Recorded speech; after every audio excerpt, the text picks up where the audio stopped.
Hey guys, welcome back to another video. This time we're going to be talking about Tesla stock on the earnings day.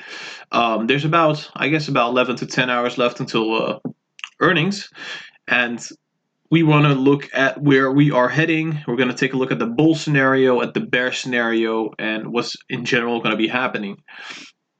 So before we get into this video, make sure you hit the thumbs up, subscribe to the channel, I would really appreciate that, and check me out on Patreon. The link is in the description. You can support me on there financially, and you'll get many perks for that. Alright, let's get into this analysis.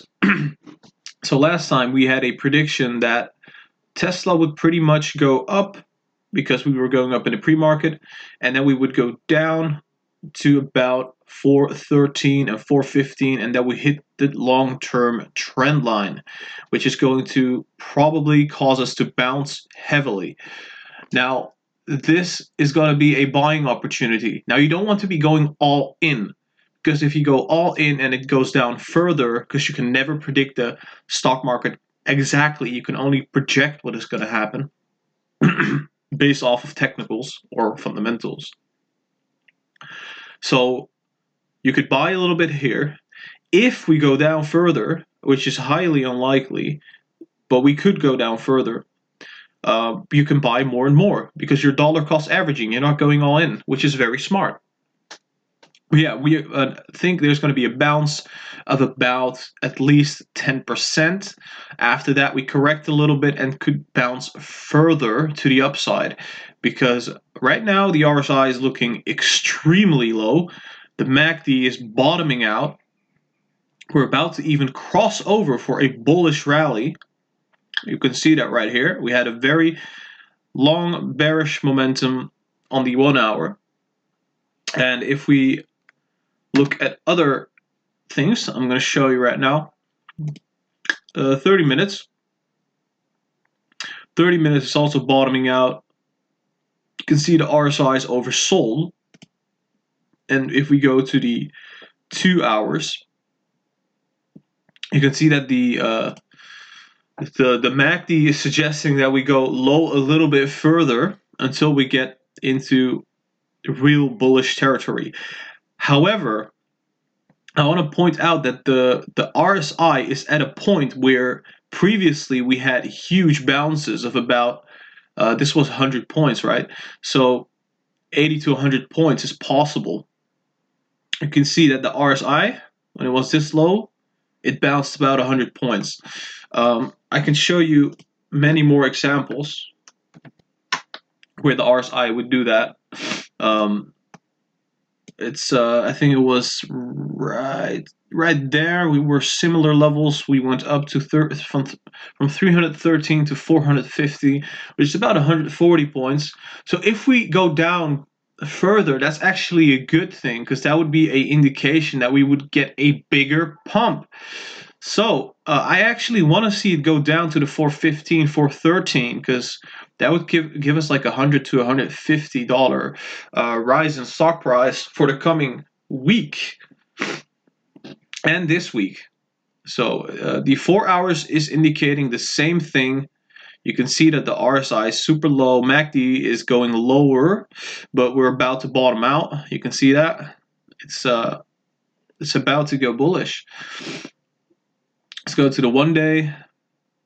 Yeah, the 1 day is, if you can see it right here, it's going to go down a little bit further before it goes up again and crosses over, in my opinion. You see that happening. We have a little bit of bearishness, and then on earnings announcement we bounce, and then we would probably see it go up like that. Something similar, possibly like this.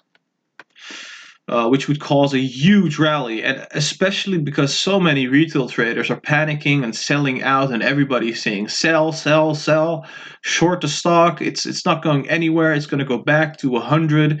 I think especially because of that reason, we might be seeing it go up instead, because institutions are very infamous for their contrarian stances on things, right? If retail trades is basically, they would say what retail is saying, but behind the doors they would be doing the opposite, because that's how you make money. So yeah, so I think this is still valid. We would bounce, go up to the 421, and then bounce again to the 465. And if we don't go there, if we are a little bit bearish on the stock market, we could see the bounce go to about the 448, correct a little bit, and then go to the 465. If we're really bearish, which I think is highly unlikely because we already saw the bearish run for about, like, what is this? Almost a week straight. We've been bearish, pretty much a week, just dropping 10%, which is about like 40 to 50 billion dollars. So if we go bearish, we could probably come back to the long trend line, which is right around here. I think it would also reach the 100 moving average, but we don't look at that yet because it's a little complicated. We might do that in the future though. The 353 could be a decent support if we go bearish, right?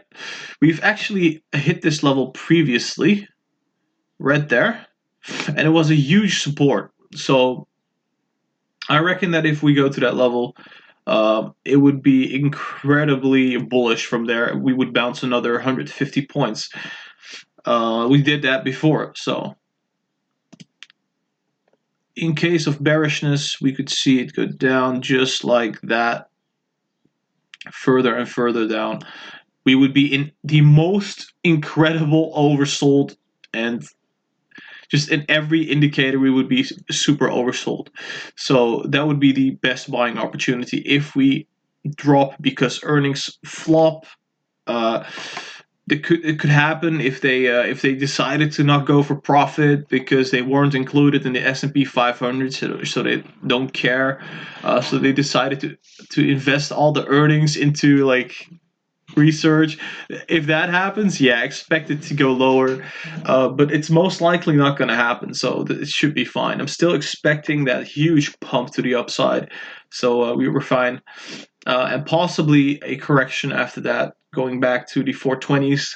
But I think it's highly unlikely we're going to see that correction over time because of the fact that we are stabilizing around this price point, which could mean that we're going to the next level, which would be the $500 to the $600. But for now, just to be sure, just to be safe, it's going to correct after earnings. All right. And then bounce, obviously. So, but yeah, all you long-term shareholders, you should not be too much worried. You shouldn't be worried too much because I think Tesla has a lot of potential in the long term and the short term. Q4 is going to be one hell of a quarter, and yeah, I think this is a stock to hold for the coming years. It's very nice. They're also going to be producing a very affordable vehicle very soon in the coming years, which is going to be priced into the stock also.